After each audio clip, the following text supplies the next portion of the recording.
Hey, what's up, everybody? Welcome to another edition of Walking This Way's Impact Voice podcast. I'm your host, Furman Jackson Jr., broadcasting live once again from my hometown, my new hometown, Arlington, Texas, outside of Dallas and Fort Worth. Hope everybody's having a great, productive day. Hope everybody's having a great, excited day, of course. And truly excited. I'm truly honored to have a very special guest with me this evening. We had to reschedule. We had rescheduled due to her not feeling well, but I'm glad she's feeling 100% now to be able to join me on tonight's podcast. And I just want to welcome here to Walking the Wave Impact Voice and truly thank you because I know you are a very busy woman. I appreciate you. And I'm glad you're feeling well also. Yeah, can you hear me? I hear you loud and clear. You can hear me loud and clear? Uh-huh. Okay. Yeah, my allergies, I feel like I have the worst allergies in the world. Yeah, but you got to do what you got to do and press forward, right?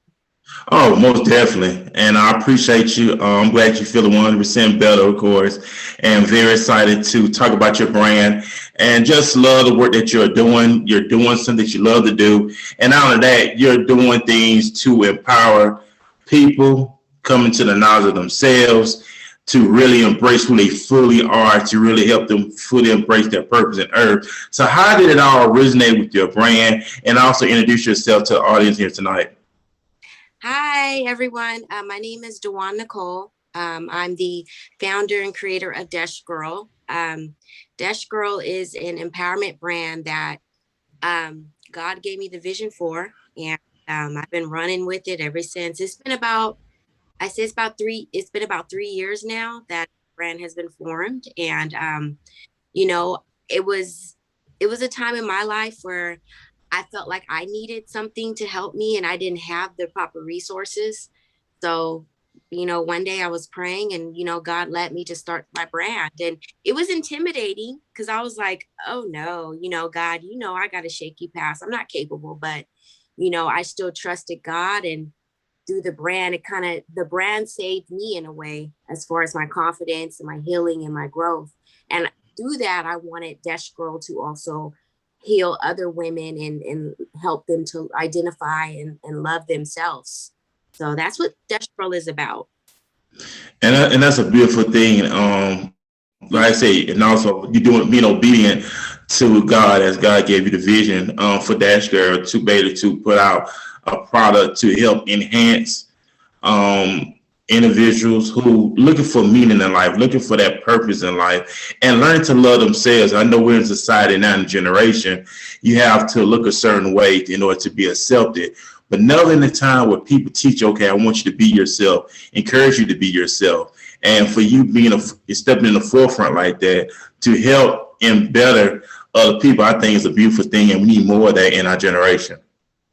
Yeah, I think that is so important as you mature and grow to first identify who you are and live in that truth and not be ashamed of who you are. And, it's easier said than done. It's a process, but I just want people to be inspired and be true to who they are. Be true to who you are, and who you are and who you may perceive yourself to be may not identify with someone else. That's okay. But when you close your eyes every night at the end of the day, I always think about, okay, Dewan, did I live true to who I am? Did I live fully in my experiences? Did I hold back from anything that I did want to do because of someone else? And that inspires me to keep going and being authentic to who I am. And then that's what's important, because the more you become who you are, the more everything will fall in perspective place. I know I got a couple of questions for you tonight as well, so everybody's getting to know you for the very first time. So my first question is, when it comes to entrepreneurship, we know entrepreneurship takes a lot of time, it takes a lot of energy, it takes a lot of effort. So as you with your brand, with DESHgirl, how do you balance a life of entrepreneur as well as your personal life?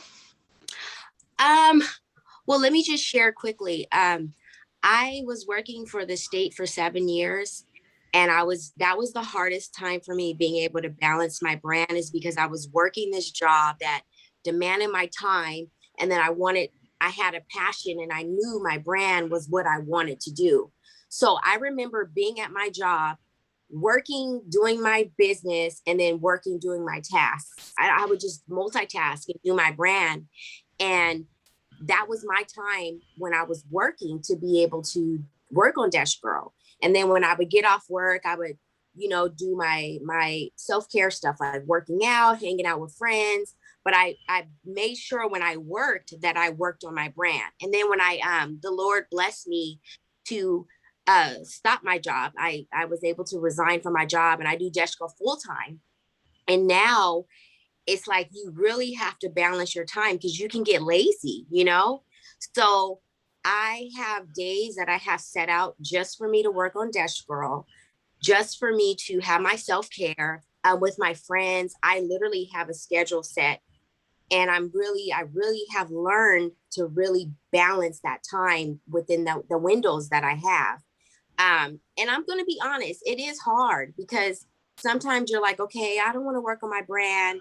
I'll work on it tomorrow. But like you're the only one that can keep your brand going. So I had to really learn to really set, okay, Dewan, Monday and Tuesday is for DESHgirl, Wednesday and Thursday is for this.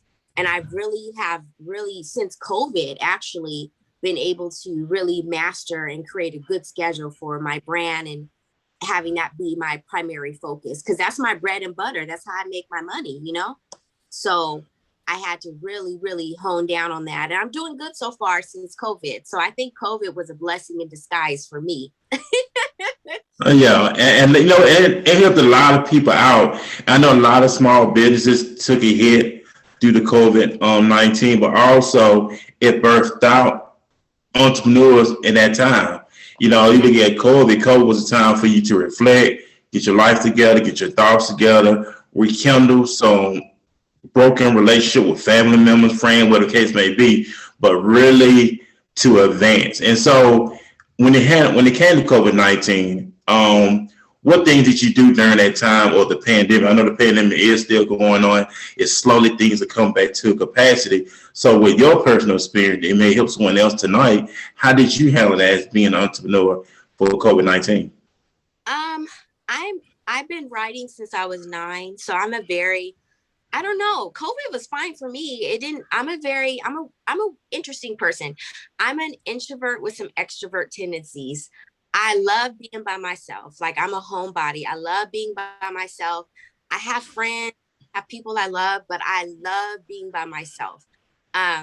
So COVID didn't affect me, as far as like my needing to be around people. The routine was the same for me. So I didn't have any issues with that, but it did really help me to really have more time with DESHgirl. Like it really did, like with my creative process and just my journaling. And it really helped me in some areas of my life I didn't realize I needed to heal. So I actually started doing counseling during COVID.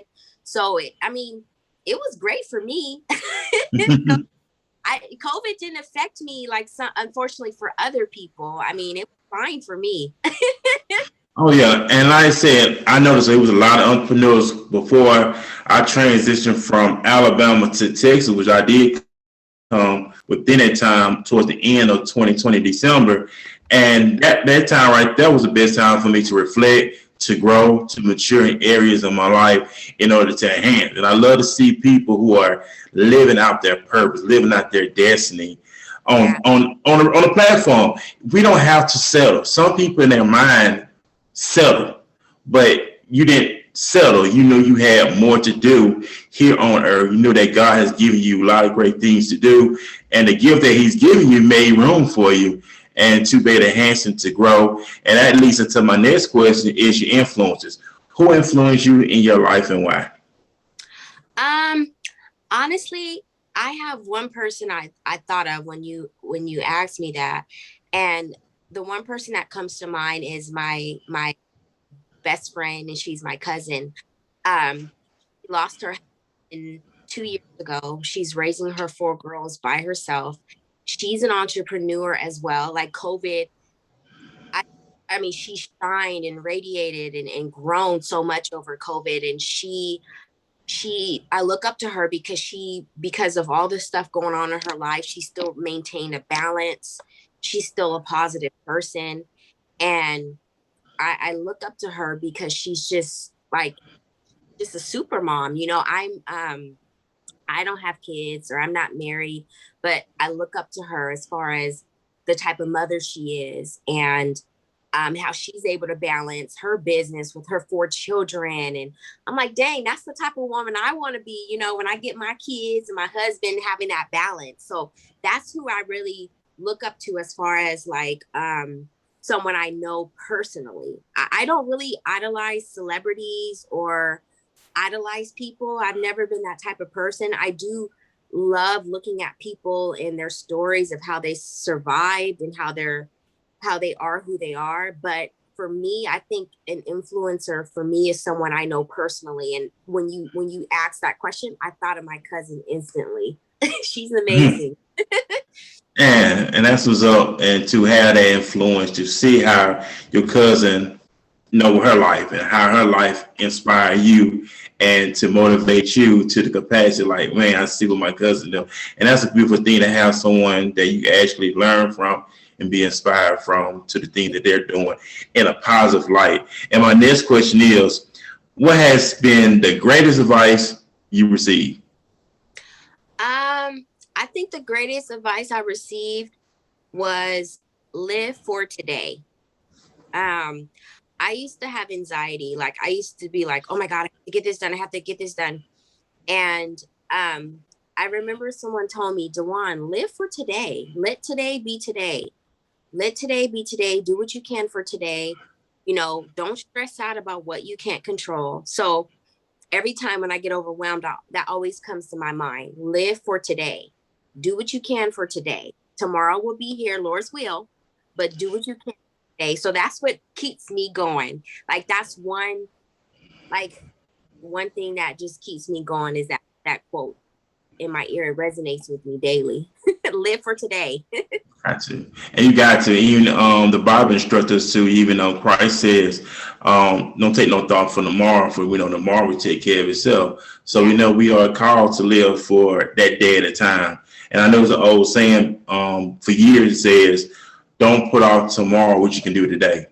Yeah. So we always got to live for one day at a time. We don't know what tomorrow brings, but make the best out of that time and the time that we have here.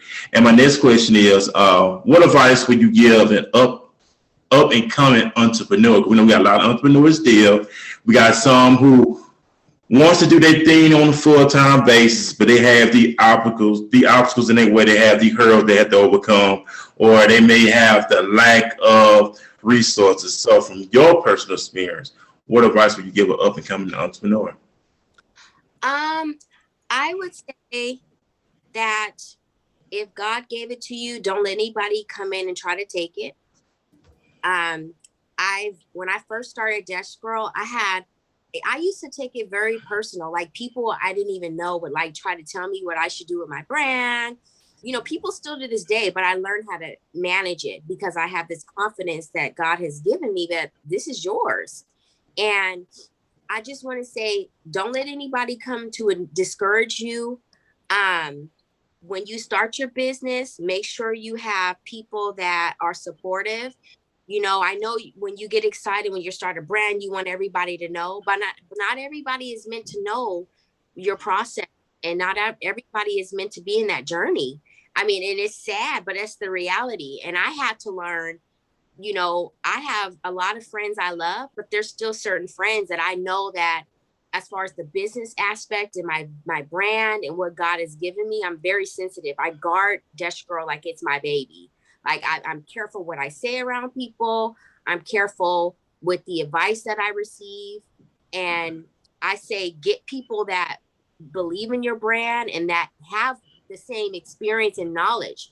Because you're going to have people that are going to try to tell you, like you do radio, right? What do I look like trying to tell you how to run your business and I don't know how to do it? You know what I'm saying? Right. So I say, be careful with people like that. Take it as a grain of salt. And always remember that in my mind, I always say God is the CEO because he's given the vision to me and I'm the manager. So it's my responsibility to make sure that it flows smoothly. It's my responsibility how I do everything, because eventually everything's going to report back to God. And I want God to be satisfied with me being his manager, that he's given me this brand, that he's satisfied with what I'm doing. So I just say, just keep going, and please don't let anybody discourage you. Like when I started, I had so many people, you should do this, you should do that. I would do this, I would do that. And I would listen to it. And I remember praying, and I remember, the Holy Ghost telling me, did I give it to them or you? And I was like, you right. And I really had to ask God, okay, then give me the confidence to be able to handle people that try to tell me what I should be doing with my brand. Like last week, I had activity, I launched some candles, and I had somebody trying to critique me on how I should do my videos. And it didn't bother me. I said, well, obviously it's great because the candle sold out. Congratulations. Thank you. So how would it be if I listened to that person and allow somebody to stir the direction in which God didn't give it to them? God gave it to me. Right. So I say, stay in your lane and just let God stir you and direct you with, if God has given you the vision for your brand or your whatever you do, if God has genuinely given you the vision, he's going to guide you and it will be successful.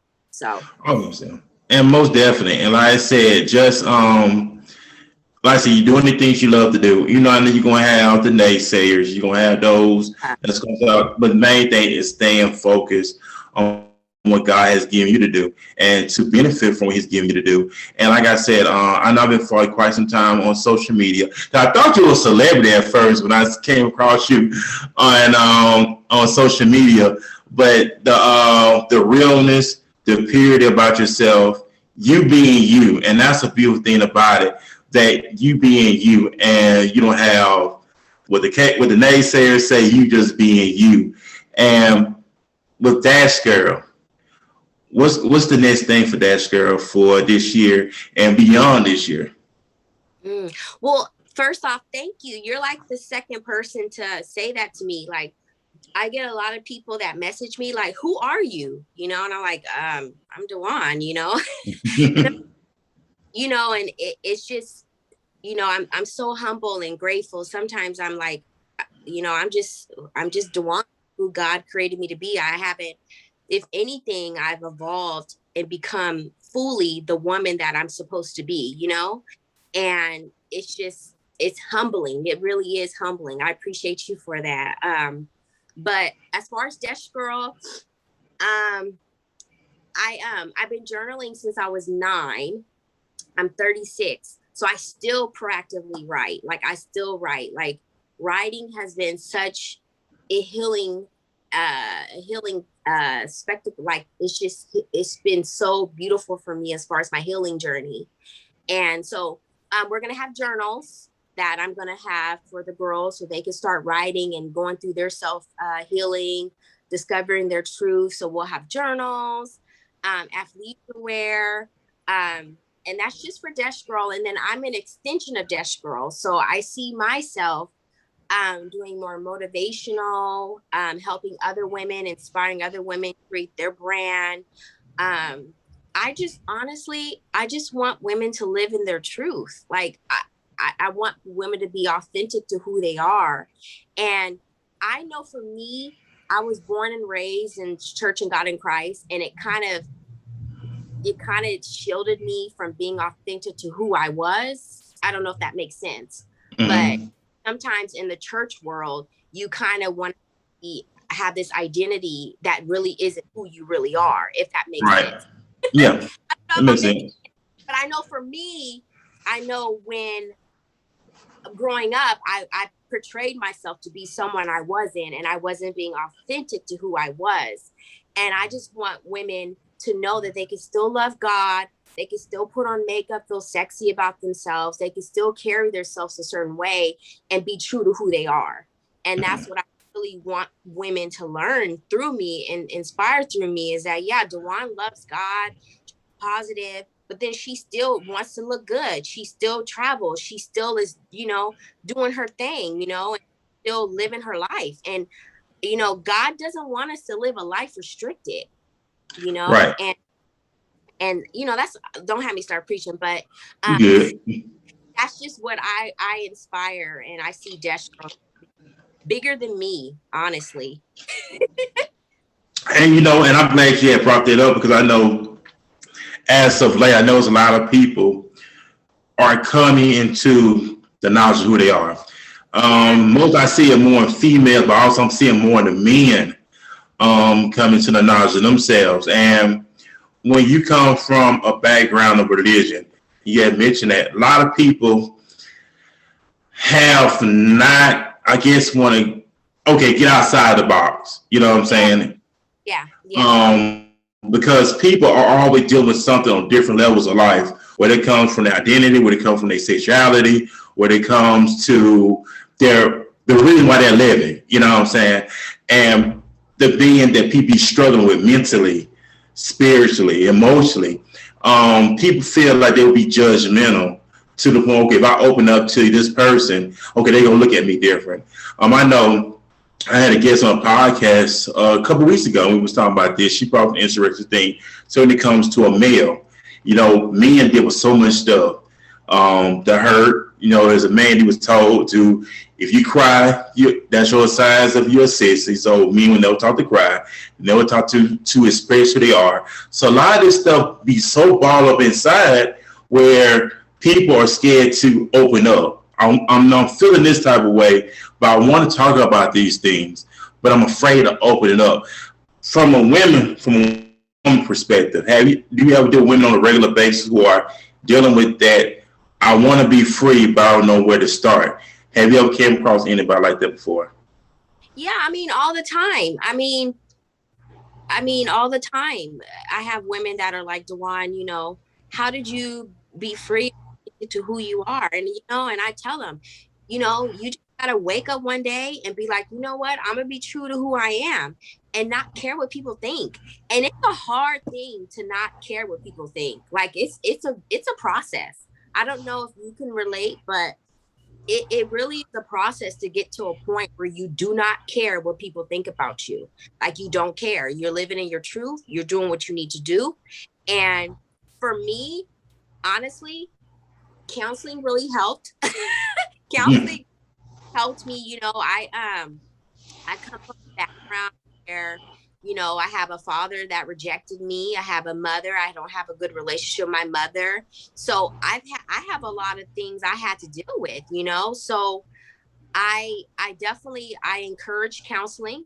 You know, I encourage counseling. I encourage people to get the help because sometimes your friends, your man, whoever, sometimes they can't be that listening ear that you need, you know. And I think that counseling gives you the proper tools to help you live authentic to who you are, stay truth, and get through those traumas that you've experienced in your life. I know I have, and you know, I'm a walking testimony that I could be what I could be, you know, but thanks to God, I'm not, you know. So I tell women that are like, if they want to rock with me, I'm like, hey, I'm into counseling, I'm into self-motivation, I'm into, okay, what are you going to do about it? I'm into living your truth. I'm not going to judge you. Be true to who you are.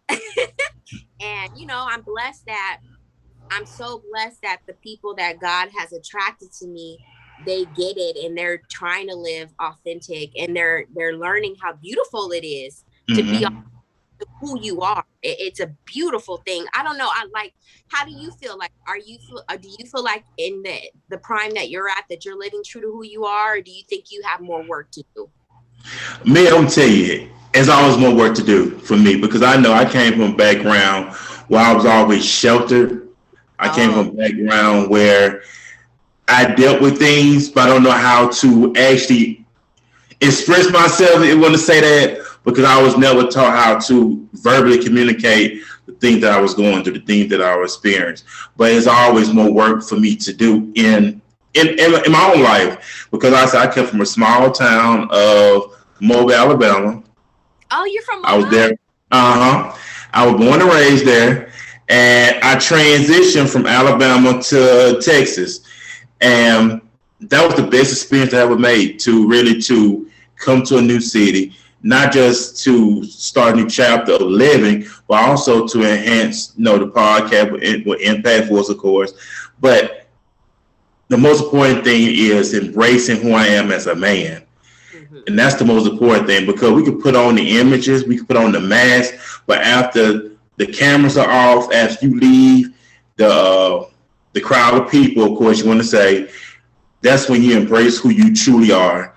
That's when that thing that you're dealing with, that you have to do it on your own. So to me, it's always work to be done. I know it's always work to be done for me. So I'm always finding ways to embrace more who Furman really is. Now I have a question for you. Go ahead. So with you being a man, do you feel as though there's more pressure on you to try to heal and identify the areas that you need to heal in? Do you think that it's more pressure because you're a man, especially being a Black man, like with that stigma, like, oh, you don't need that, you're fine? Like, do you feel like there's a pressure for Black men in our community with that type of like healing and things like that? Yeah. Black men have to. Black men today have to be really healed, and I'm gonna say that because we was taught to be a certain way. You had to be a certain way to reflect how a man should be. We got to realize a lot of men are dealing with things when it comes to their sexuality, where it comes from their upbringing, where it comes from their identity. So you have a lot of men who struggle in their sexuality. Because I had a lady on the podcast, she was saying that she had talked to men who struggle in their sexuality, like they are attracted to men, but it's something they had dealt with because a man and them may harm them some type of way. So they're dealing with those things. Or it comes to their work ethic. You know what I'm saying? They never really were taught how to have a strong work ethic. So it's a lot of work to be done for all of us. It's time for not to be judgmental, but to really help each other become better. Insecurities, men deal with insecurities. A lot of stuff that we deal with on a regular basis that we're coming to the knowledge of. And I see a lot of women, not a lot of women, but some women bash this men, because you gotta realize it's some things in that man's childhood that he was exposed to that he never came to grips of. But I look at your women, y'all will admit the things you went through. Y'all will admit the things that y'all dealt with. Us men, we had a hard time to admit the things that we go through, the things we struggle with, but we feel like, okay, if I open up to her, she's going to think less of me. So we get that judgmental mentality, like, okay, she's going to judge me. She don't want to deal with me. So we go into this cave, if that makes sense on what I'm saying. No, yeah, it's perfect. Because I was always curious to that, because I find on my Facebook, I get a lot of men that like, they're like haters on my Facebook, men like towards me. I'm like, what the heck? And I was talking to my girlfriends about it. And I was like, there's a lot of men that need healing, to be back or act like women. I hate to say that, but, like, I just find it mind boggling that men like post under my pictures or my posts, like women. And I'm like, a lot of these men, they take it personal and they need healing. So I was just thinking last night, I was like, do men handle things different from us as far as the healing aspect and identify, that they need help? Because you're right, with women, we have our friends, we quick to be like, you know what, I got some problems, but it sounds like from what you're saying, men are more guarded, like, well, I'm gonna just keep it to myself because I don't want them to know, or I don't want my friends to know I have these sexual tendencies, or so men are more guarded than women. That's what you're saying. Mm-hmm. Yeah, because we don't communicate. Y'all communicate. We don't communicate. We thinking in our mind, okay, long I'm putting it down in the bedroom, that's it. No, but we struggle with things. Communication. It's like, if me and you was in a relationship, using this as an example, if me and you was in a relationship, you would say, Furman, how your day was? My response would be, it was good. But you really want to know how my whole entire day was, if that makes sense. Yeah. Because if you just go in that mode, oh, it was good, you would ask, okay, what happened? You want to know everything that happened because you wants to be included, or it may be some things you have advice on to help me better myself, okay, well, from I feel like you should have done it this way.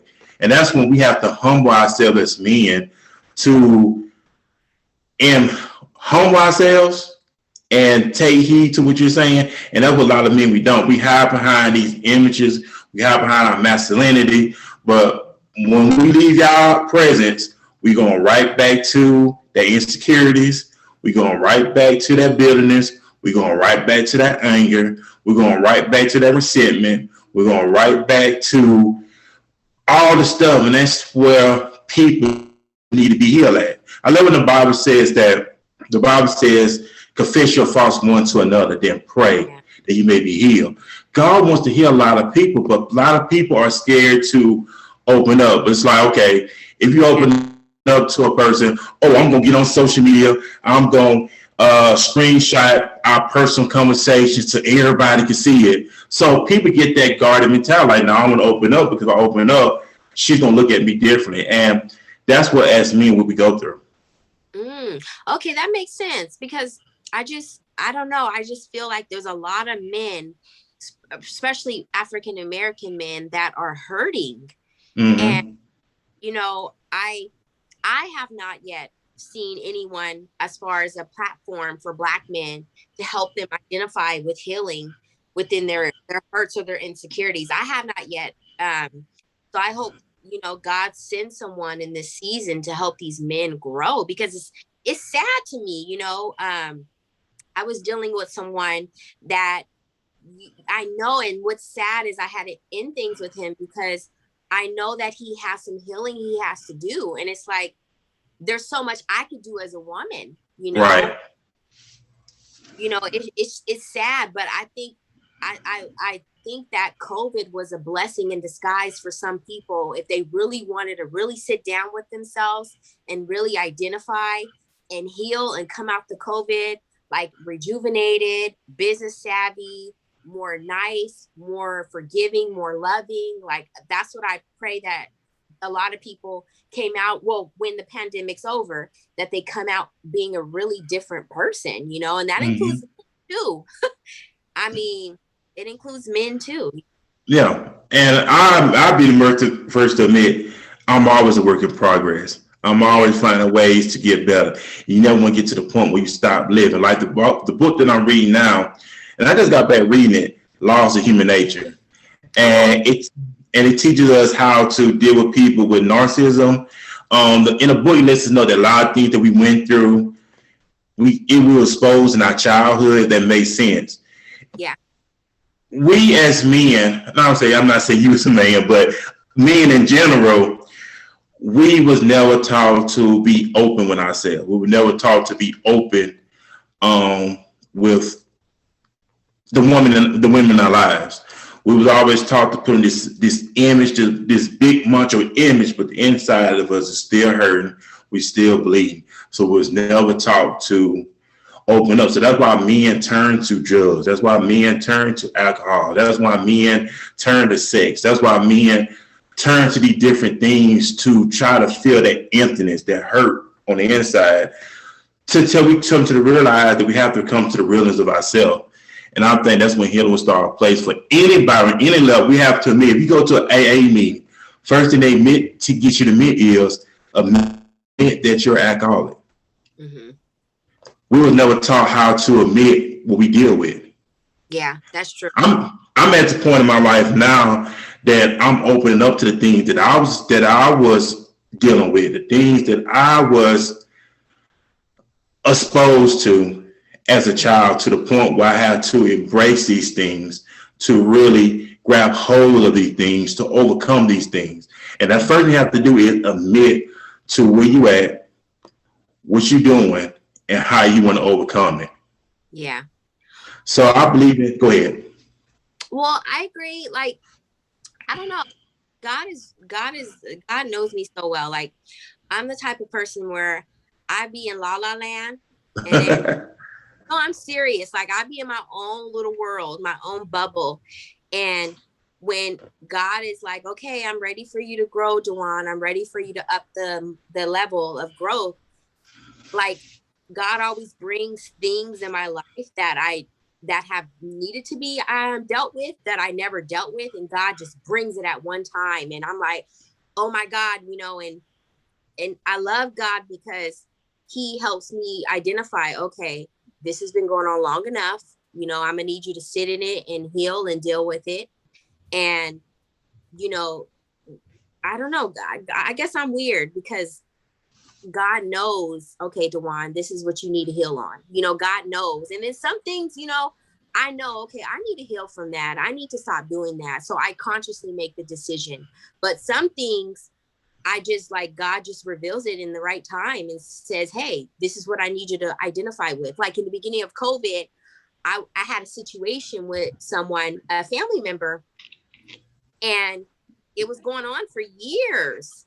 And when everything went down, I was crying and I was praying, and I realized that God needed me to go through that and finally heal from it so that I could be the woman that I need to be, who I am right now presently. So but you're right though. I think that you have to first identify consciously, okay, I need help in this area.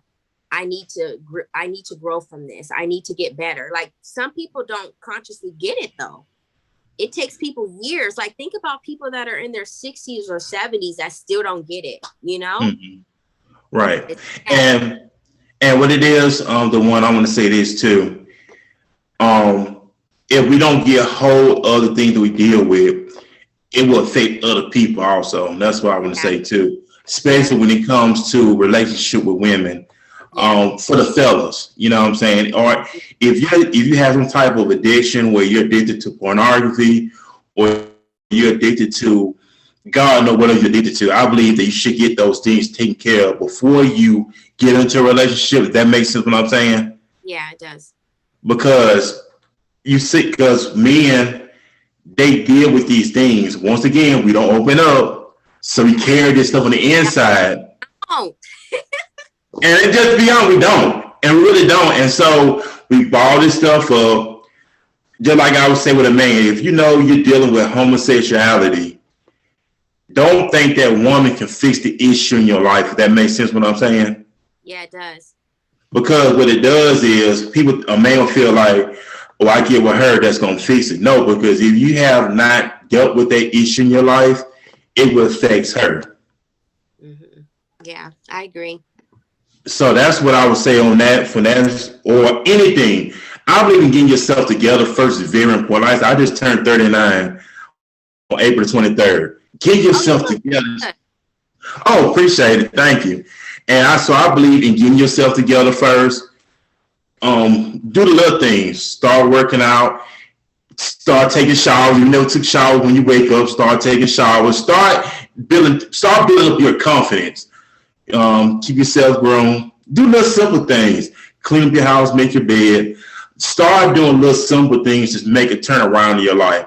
Learn how to communicate. If you know you're dealing with things, you can't open up to everybody, but God will lead you to the person that you can confide into, that they would just step between you and that person, because you can't confide in everybody, because you can find everybody, they can use that against you. I remember years ago, I went to the TD Jakes conference. It was back in New Orleans years ago. And he was talking about men. He said, only time a man will open up to a woman is when they become intimate for the first time. So he would tell his secrets. He would tell the things he dealt with. That's the only time he opened up to her. But soon an argument or something transpired, she would throw up in his face what he shared with her. So what he does is he go back into shutdown mode. So now you feel like I can't trust the woman I love. I can find some stuff in her. She threw it back in my face in anger. So now we get in that shutdown mode. Mm-hmm. So we have to be careful how we handle things as well too. Also, it's a lot of work to be done. But my thing is have fun with the process of having your road to recovery spiritually. I ain't talking about from the physical, because we can look good on the outside, but we still hurt on the inside, and that's something we never really dealt with. Yeah, I agree. Well, that's what DESHgirl, our primary focus is self-care, and DESH, DEH, it's an acronym. So it stands for a girl that's driven, she's empowered, She carries her own unique style and she's humble. So that's what a DESHgirl, the characteristics that a DESHgirl it inspires to have. And self-care, a form of self-care for us is, like you said, identifying things that you need to heal with, having confidence in yourself. Like during COVID, I had nowhere to go, but I sure did make sure I got up every day. I made sure I looked decent. I didn't wear my pajamas all day. I put on my makeup because that made me feel confident. It helped me to feel good about myself, I made sure that I made my bed every morning, and I still do those things today because those are the things that makes me feel good about myself. I make sure, it's too hot now, but I make sure I take my bubble baths and I relax. And I go on dates by myself. Like people think I'm crazy, but I get dressed up. Before COVID, I would get dressed up real nice and take myself to a nice dinner. People would look at me crazy. I didn't care because I felt as though I needed to do the things to make me feel good about myself. And then, I know that when God sends me the right person, I want to be whole, and you're right. We're all a work in progress, but I would hate for someone to come in my life and I wasn't whole or I had issues that I need to really work on. And I allowed that to be a ruining factor for them and our relationship. So I made it a point, like anytime I go through a breakup or even a friendship, I make sure that I heal before I get involved with anybody, because I would hate to bring that baggage into anything new. And I always do that with friendships, with relationships, you name it. I'm just that type of person. And I think that journaling has really helped me because when I journal, after I'm done journaling, I'll go back and reread what I wrote. And literally, like, it's like looking at a mirror of the things that you write about that you're like, ooh, that was rude what I did, or that wasn't cool how I handled that, or identifying, Dewan, you always do these things. So that definitely is a form of self-care. And that's what I want. When people think of DESHgirl, I want them to think, okay, this brand is a self-care brand. This brand is into, we're selling things to make money, but the ultimate thing is that I want people to feel good about themselves and be inspired and say, you know what? I want to get some lip gloss and feel good about myself, or I want to, take a bubble bath or write in my journal tonight. Like that's what I want people to do when they think of DESHgirl and when they purchase the products, Yeah, and like I said, what you're doing is awesome. Like I said, I know I've been following you on Facebook and Instagram, and I really inspire the stuff you do. You always living your life, and you always loving yourself, and I love that about you. You love yourself because you don't have to have a man to define you in a relationship. And that's something that single men have to learn also, that you don't need a woman to define yourself to be a man. Like I said, what I do is I just start taking myself out. Now I keep myself up. I start eating healthy. Learn how to love Furman first, because like I said, if me and you in a relationship, just using that, if I love Furman, I can't love the woman, if that makes sense what I'm saying. Yeah. Because I gotta learn how to love Furman first. And that's why I tell anybody, especially men, learn how to love you first. Then once you learn how to love you first, then you better love the other person that make God got for you, whether it's a relationship, friendship, business relationship. Learn how to, everything start with self first. Looking yourself in the mirror. Mike just had a song, Man in the Mirror. We heard a song, but it makes a lot of sense. We have to look at ourselves. Everybody's so quick to, I want to change the world. I want to change the world. How can you change the world if you don't change yourself first? Exactly. And like, I think that, and I also want to say, just because you love yourself, that doesn't make you arrogant or make you bad. That doesn't make you like, I used to downplay myself because I was like, well, I don't want people to think this about me, but I was like, so what? I like to dress nice. I get it from my mom. My mom can dress better than me. I like a nice place.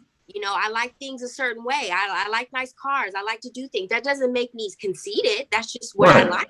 And that's what makes me happy. So I do want to point that out, is that don't feel bad because you're doing things to edify your life or bring you joy. Don't make people make you feel like, oh, well, you're conceited, or, you know, why do you like that? Don't make people make you downplay who you are. And I used to do odd. I used to downplay myself for people, like, and you know, I would just share because I'm a very transparent person. I had a friend. I was with friends for her for years. And I always would downplay myself around her, and I would always feel uncomfortable. And I would find myself like lying and not telling her the truth and not being who I was. And one thing about me and God is God always be like, I could just see God like, Dewan, you gonna pray about it. You know, so, and I'm being honest, I never prayed about the friendship. I just know how I felt. So on New Year's of this year, I was like, okay, God. And I got on my knees and I was like, okay, God. And I prayed about the friendship. And I said, okay, like if this person isn't for me, you know, give me enough courage to let her go, because I was in a transitional in January where I wanted to be true to who I was. And sometimes it's hard to be authentic to who you are when you have people that you want to keep with you that aren't meant to be in your future. Mm-hmm. So I prayed and God gave me the courage, and I ended the friendship. And I tell you, when I ended the friendship, I felt like a I'm serious. I felt like a whoo. And I was like, that wasn't so bad because I've been knowing her for 14 years. Wow. So, you know, and I let it go. And God has sent women in my life that are like me, that love themselves. They feel good about themselves. I can feed off their energy. They're beautiful women. And you know, I'm still learning, but it's taught me to be true to who you are. And when you have people that are true to who they are, that's a force to be reckoned with. And most definitely. And like I said, be true to your heart. You know what I'm saying? Just embrace who you are. It's always a learning process. And I know something about me is I was always a runner. I was never the type of person to confront it what I need to confront, if that makes sense what I'm saying. Me too. Oh my God, I was so bad at that. Oh my gosh. And I noticed that because I was married at one time. And I had talked to my ex-wife, and I talked to my ex-wife. We're not getting back together or anything. But I told her I regret not putting 100% in my marriage because I was a runner. Me too. I had it bad. So she was like, you know what I'm saying, I always forgive it. It's okay. And she said, what happened in the past, let it be. Don't let it to affect your future. Mm-hmm. So that's something I had to come to grips with myself. The hurt. If I was hurt, I didn't know how to express myself. I kept that stuff on the inside. I ain't gonna lie. I was all tore from the floor mentally. And it's like, I'm a work in progress right now. I'm just gonna be honest with you. I'm a work in progress. So you identify it and you're working towards that. Like, that's a big step. Some people, I'm telling you, some people don't even want to identify that they need help. They're okay living toxic. Like, they're okay, or they have. And it's not good. No, it's not. And it's not good at all. And that's why I love doing what I'm doing on this platform. You know, have people at yourself who are to turn your dreams to reality, but you being real with it. You're not put on this image. You're not put on this facade, but being you, being who you are, because some people can relate. I remember years ago on a radio show I did back in, it was 2009 to 2010. I was doing a topic called Beauty and the Beast. And it was people, and I might end up bringing that back again. It was people that were dealing with their sexuality. Whether it was prostitution, whether it was pornography, whether it was homosexuality, whatever case, whatever you were dealing with. And I had people from every different walks of life who had these struggles sexually. Mm-hmm. And I think it was like over 100-some people called in that night. And I had men who inboxed me and said, man, I'm glad you talked about that because I was struggling with my sexuality. You had men dealing with down low. That they didn't know how to tell somebody that they were dealing with the down low and stuff like that because of being judged. And when I had this guy and he lived a lifestyle like that, homosexuality, got his life together. He shared his story. So his story inspired other men. And like I said, men were like, man, I'm glad you brought that up. It needed, because people don't want to be judged. When I say judged, people are hurting. Oh yeah, there are a lot of hurting people. And to be able to have someone share their story, help other people out. And I might end up bringing that back again, because a lot of people need a lot of healing. Yeah. And not to look down on nobody, but to help somebody. And once they acknowledge where they at, then the healing process would take place. Mm-hmm. Then you better be delivered. Then you better share your story with other people. Say, hey, I've been there, done that, wore the t-shirt. This is things I did in order to get delivered. Because I hate it when women are affected by men who are dealing with that. Yeah. Diseases, all this stuff. You take this back home to your woman. Mm-hmm. How can you explain that? Yeah. So get that thing taken care of in your life. I'm not just talking about that. When it comes to gambling, if you're a gambler, take control of that. If you're an eater, take care of that. Start working on yourself first. Self-examination. Even the Apostle Paul said that we have to examine ourselves. And we don't want to examine ourselves. When we examine ourselves, then you really see, dang, that's really me. Dang, I need to fix that. Like, wow, I need to fix that. But it's a beautiful thing when you start embracing who you are, fix those issues in your life, and be a better man or a woman for generations to come. Because like I said, my goal is to be the best man I could be. I want to be a father one day. I want to be a husband one day. And I want to master all that, but I have to get firmly lined up in the right direction. Because like I said, I was a runner. I lacked the confidence. I was, didn't know how to talk to people. If I was hurt, I didn't know how to handle it. If I was loved and I hurt and somebody hurt me, I didn't know how to handle it. Mm-hmm. So it's a lot of work to be done. But like I said, having fun with the process is a beautiful thing.